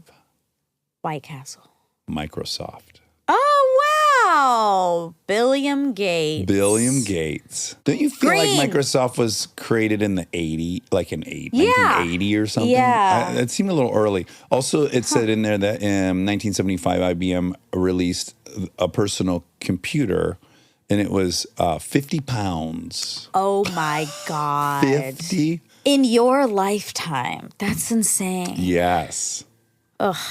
Microsoft wasn't a thing. The personal computer was 50 pounds. Nice. Gas was 57 cents. And there were female assassins around every corner. Wow. What a year to be born. Cool year. Yeah, and then that list in back was famous people born in 1975. That's so funny. I like that. I want one. Yeah.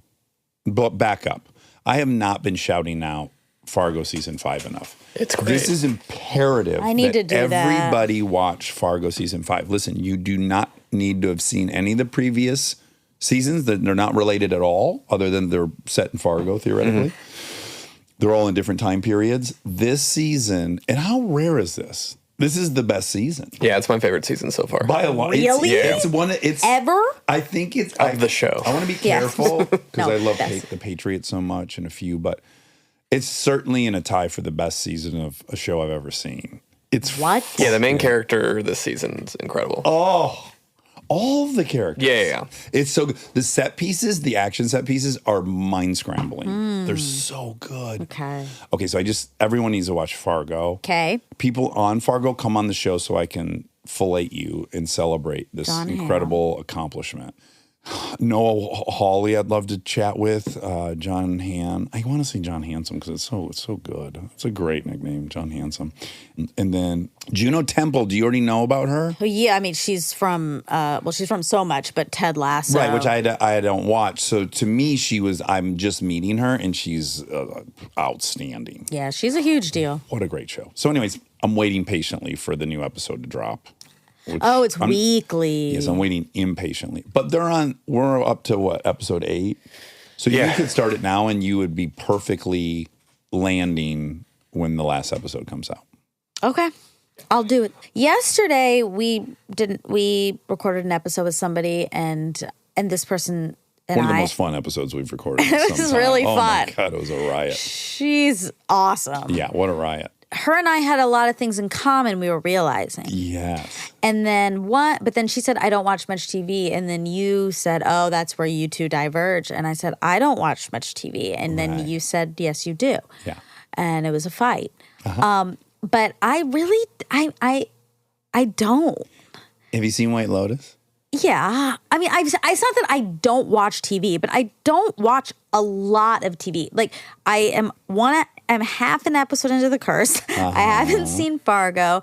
I'm not consuming everything. Right. I used to, but it's fallen off. Really? I don't watch much at night anymore at all. Content has fallen off. If you're not, like, there was a great period. You watch Beckham, though. I watch Beckham. I watch Squid Game. There was a period of docs. You watched the Squid Games. Yeah, I'm not saying that I don't watch TV. You don't watch the most. I'm watching more for sure. But we have to say you watch a lot of TV. You've seen all these series. I guess it's like, on the spectrum, I don't watch TV every day. Right. Or every night at all. Right. There's I'll cooking binge. YouTube videos Exactly. to watch. Yeah. I am doing that. I'm like listening to podcasts before bed or watching, cooking videos or whatever. So that's... I've been trying to do a couple nights of reading before bed. Well, that's very pleasant. I know, but... It's really nice. I do like that. I don't do it. Right. I want to do it, and I don't do it. Well, the YouTube videos are too good. So often I'm just listening to podcasts. Right. Well, the podcasts are really good. I know. They're too good. They're too good. What's a young girl to do? I mean, she should read her book because that was her resolution. Okay. There's not very many facts. Okay. But Wyatt makes his violins. Sure does. And so we were talking about the Stradivarius. You were saying one doesn't get played very much, or you had been reading the one that's that? most valuable apparently has been played the least amount. It says, unlike other Stradivarius violins such as the Milstein, the Lady Blunt has not been regularly played. Oh. As such, this Stradivarius has experienced few of the degrading effects of constant playing that some other historical violins have suffered. Mm-hmm. The unplayed Lady Blunt Stradivarius violin. Unplayed. Wow. It's a weird thing if you're not playing it. Yeah. It's a very weird. It is weird. It is. Does it even sound good if it's not being played? Well, it probably sounds the best. Well, it sounds like nothing because there's no sound. It was interesting to hear him say that they all sound different, though. Well, yeah, each the individual wood one is what it is. And then, the Messiah is the one that Wyatt mentioned, made in 1716. Oh, unplayed. Hold on. You can see the Messiah violin today. It is on display at the Ashmolean Museum as a centerpiece of their collection of musical instruments. It was made in 1716 by the most famous of all violin makers, Antonio Stradivari of Cremona. It is indeed a Stradivarius, a Strad, the most perfect example from the hands of the man to make the most beautiful sounding instrument the world has ever known. Rests in a glass case. Mute symbol of perfection and sound, unplayed forever. It has never been played. What? It was kept. How do we know it has the best sound? Exactly. This is a paradox. It was kept by Stradivari himself in his workshop, its perfection such that he wished never to part with it. Kept after him by his son Paolo, sold on Paolo's deathbed in 1775 to Count Cosio de Salibu, a collector who never touched it. Bought from him by Jean-Baptiste. Jean-Baptiste? Yeah. How did he get his hands on? I didn't know he had that much money. Jean-Baptiste Vuillam, a violin maker and collector who kept it under lock and key but told everyone of its worth, causing it to be named Le Messie because, like the Messiah, its coming was eagerly awaited but never seen. It may possibly have been heard once at the London World Exhibition of 1862, where in a competition organized by himself, he entered an unidentified violin anonymously, which was declared superior to all others played against it. The Messiah did eventually come to London, exhibited in 1871 at the exhibition to celebrate the opening of the Royal Albert Hall, but still it was not heard. Bought at last by the London dealers W.E. Hills and Sons, it was those sons, Arthur and Alfred, who quite rightly bequeathed it at last to a museum where its perfection could remain unchallenged forever. Wow. The mythical status of this unheard and yet peerless instrument is, of course, a romantic trope. While all of the history recounted above, romantic trope. I know that scares me. While all of the history recounted above is true, it is also It's all gonna couched unravel in terms right now. which betray its romantic intent. Whatever, it's real. It's real. Yeah. It did make me think of something I learned today in my research. Jim Crow laws. We hear it nonstop. When you hear that, what do you, Who is it? yes, do you think, who is Jim? What do you think? Like, what does that mean? I think it's a slave. Okay, great. What do you think it is, Rob? He's an old white racist man.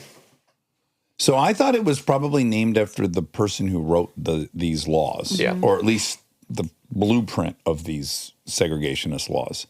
And I think more what you're right more in that it was just a racial pejorative of the day. So it's like saying the Negro laws Wow, or yeah. the something laws. Like Yeah. a John Doe. But racial, pejorative. yeah. I guess they were calling black folks Jim Crow, referring to them as Jim Crow. Yeah, that's interesting. Yeah, it's so crazy how long I've been dying to know where that's from and either didn't look it up or never found the answer. I have that with Davy Jones' Locker too. Like Davy Jones' Locker is this thing that always gets bandied about in any kind of pirate story. You'll be with Davy Jones' Locker. Oh, What the fuck does that, like, who is Davy Jones? right. Is he a Or big and why pirate? is it his locker? What is it? Did you find out? Do you want to answer? Yeah. It's a metaphor for the oceanic abyss, final resting place of drowned sailors and travelers. Yeah, so I know that. That's like implicit in the way they use it in these pirate movies, but why on earth that name? Patron saint, Saint David, We're getting somewhere. Davy Jones. whom they believe saves them from the ocean's harsh nature. Okay. Saint David will only protect the good sailors, while the immoral seafarers would be sent to Davy Jones' Locker. That helps. He was a saint who looked over seafarers as the saints do. That makes sense. Yeah. Okay. Okay. Well, Oh, last fun thing. Do you remember how I mistook acorn for eggcorn? yes. My whole life. Yes.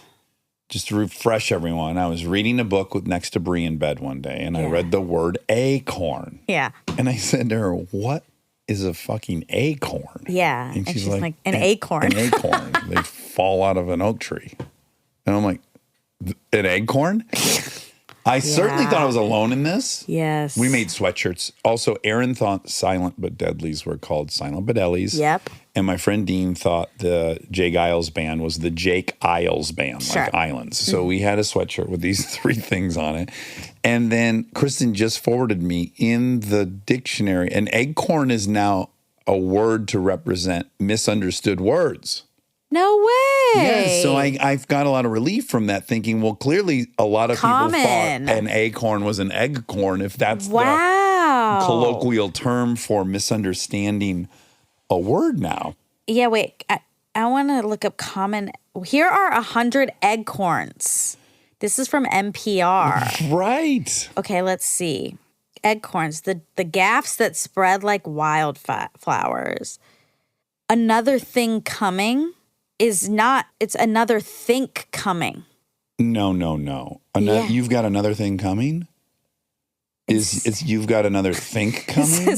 Bullshit. I think it's the reverse. Maybe it's a hold on. I think Another people thing coming say- instead of another think. Though many say it's the other way around and another thing is more arguably more common now. So it was originally another think coming. Oh my God, you got another think coming.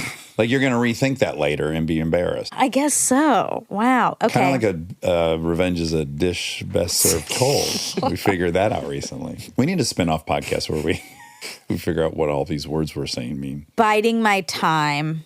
That's Biting common. my tongue. Because it's biting my time. BIDING, but people think it's BITING. Oh, I Yeah. don't ever say that. Biting my time. Me either. Well, no, I would say biting my time. You'd say biting as a Not biting. oh my God, some people think it's calipitter. I have a hard time relating to that one. I would think you would be able to relate to that because that's just Well, like a mix-up of letters. I can relate in that I stumble over a lot of words, but I've never been unclear about that one. Okay, buck naked.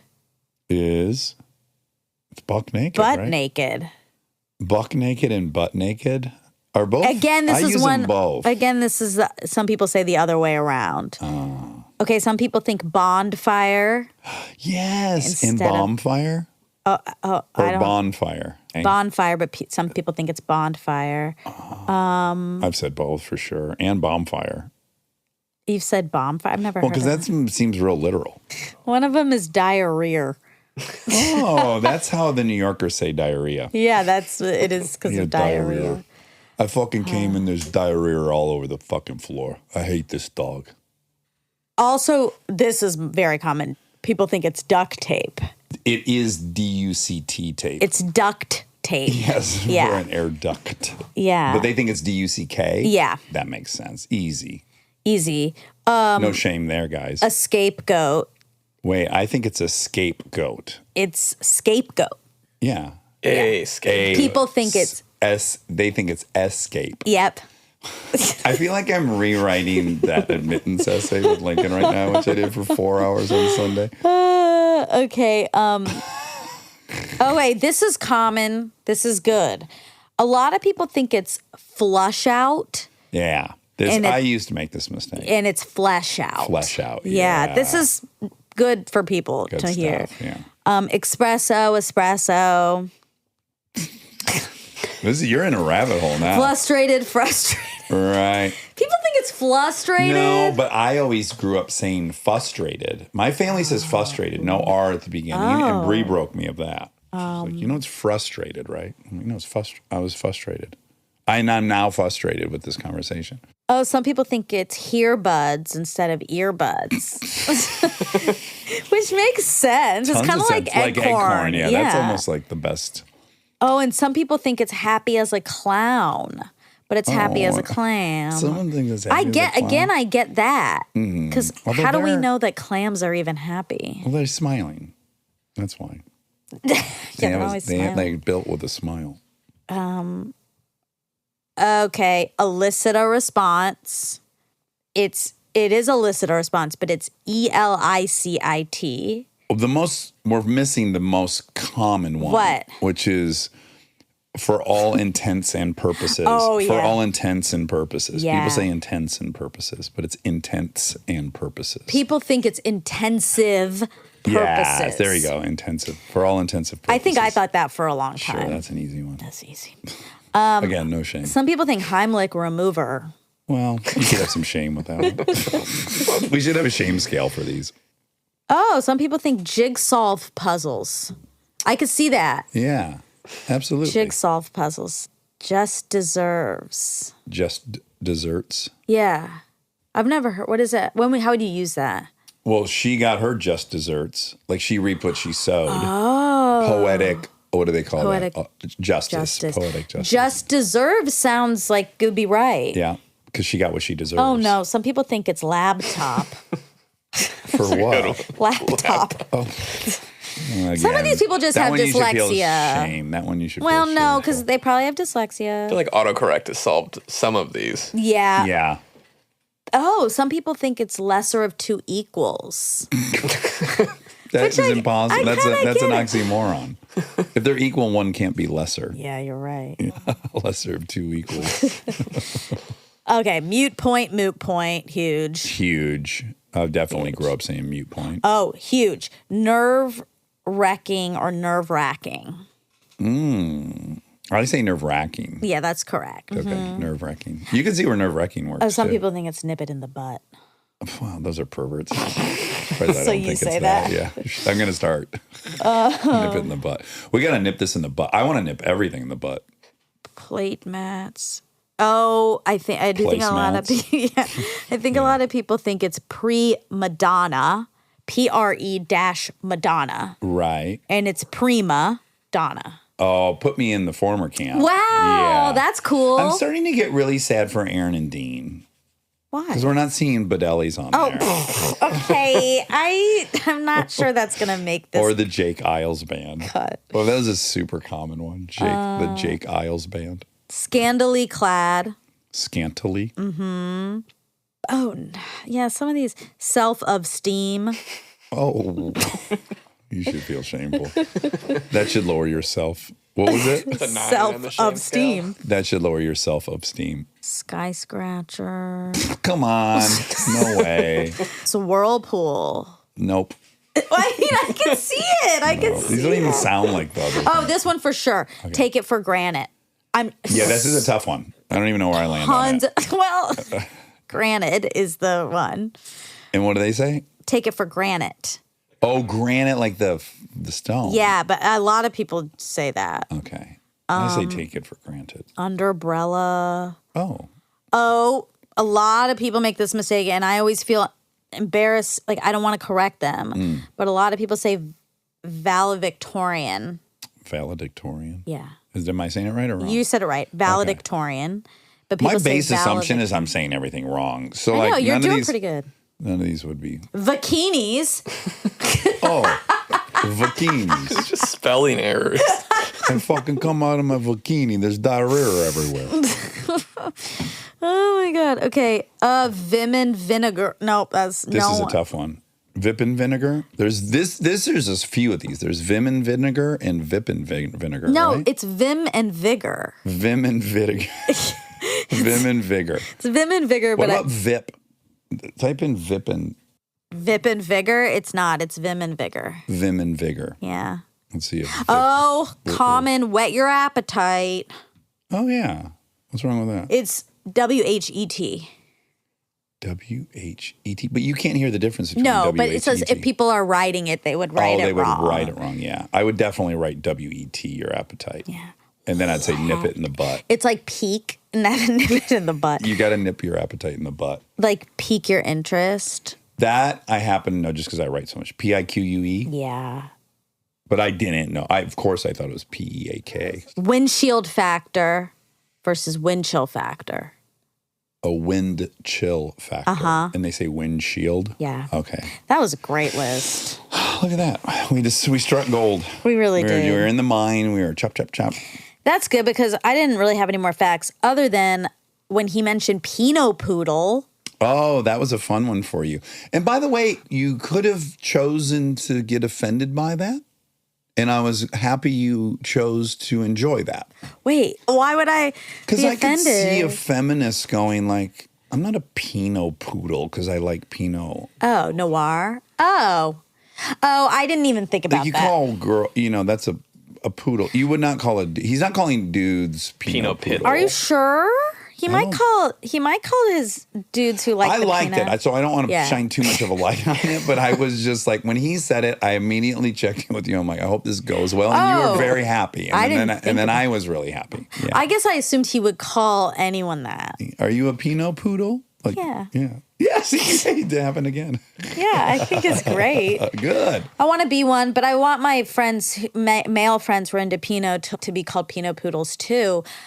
I just don't know very many. It is interesting that dogs can somehow represent different genders. Poodle mostly. Yeah, is like female. Yeah, but it's because people put bows on their hair and stuff. Yeah, and they have big feminine hairstyles generally when you see them. But why is it feminine? Oh, you mean the way it's cut? The way females have done their hair conventionally versus guys.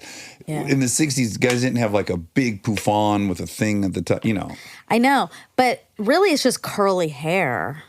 Like Dan they blow and it up and Dan and what's it called? Aaron's dogs. Aaron's dogs. Oh yeah, Dan and that one's Newman. They're poodles. No, they're doodles. Yeah, I know, but that's a lot of poodle in them. Yeah, half poodle. And their hair is curly. Yeah. But Aaron says it's so funny every time he's walking those dogs in the neighborhood. By the way, they're both doodles, but one's a third the size of the other. Yeah. And every time he's walking the dogs, he says, just random people are like, what kind of doodle is that? People ask him that? Yeah, what kind of doodle? Oh. That's cute. I think it's a real community, the doodles. Yeah. Dog lovers are like this. Like they find the breed that's their breed. Represents them, yeah. And then they're obsessed. And they stop Aaron on the sidewalk and say, what kind of doodle is that? Yeah. He says a Dedelli doodle. Bedelli. A Bedelli doodle. He does so many Bedellis.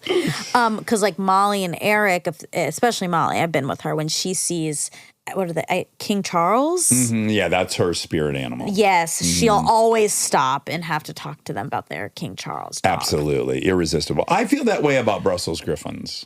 Or Griffons. Max. How do you say that? Yeah. They're never as cute. Again, this is the crazy story. The first time I ever saw one that was as cute, they were goddamn brothers. I know. And it was a person in New York City with a fucking Brussels in a basket of a bicycle.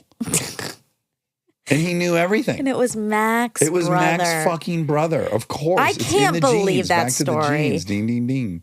Genes, Ding, ding, ding, ding. genes. Sometimes when Eric and I are talking about The Sim, we compare it to that story. Does that come up? Yeah, he always says not like the brother dog. Okay, good. Yeah. So that's the high Or the watermark dog for the brother. Sim Yeah. for him. Yeah. It is strong. It is. But let's not forget the cutest punchline of that whole story is that Bree brought him to New York on a trip.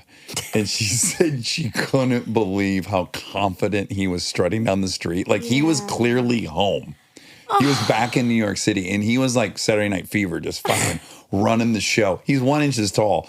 What is scary? That should be the scariest Is he place still for a alive? dog. We lost him about 2 months ago. Oh, yeah. I'm sorry. He's a good little boy, Bilby. We called him Bilby. Oh, man. Yeah. That Bilby. is sad. He's the sweetest little fucking Did you guy. cry when you heard? I didn't because it was accompanied with all these great photos. Like it started this chain between Bree and Kristen and I of like photos we had of Mac looking ridiculous. Because he kept getting himself in the raccoon trap one time. Couldn't stay out of the raccoon trap. And then she has all these insane ones where when he's wet out of the bath and different things. But boy, he looked 1,000 years old by the end. Because I went over to see him last year knowing we're getting towards the end. I'm like, I want to come spend some time. And she had to just lift him off of an area in the house and then carry him out to the couch. And he just sat there. And he was just out of gas, but he was still hanging in. Fuck. Oh, Billy. I wonder if he's hanging out with my grandpa. Oh, they would be fast friends. Absolutely. Mac liked everybody. Yeah, No enemies. he was a very sweet dog. And the fastest little bugger I've ever seen in my life. At one time on the beach, it looked like the scene in Superman when Superman runs past the speeding train. Like all these super athletic dogs hauling ass, and then all of a sudden Max shot out of nowhere and blasted by him. Oh, did he die in his sleep? Yeah, he died making love to his wife, just like McConaughey's dad. That's great. Great. The dream death. Alrighty. All right. Love you. Love you.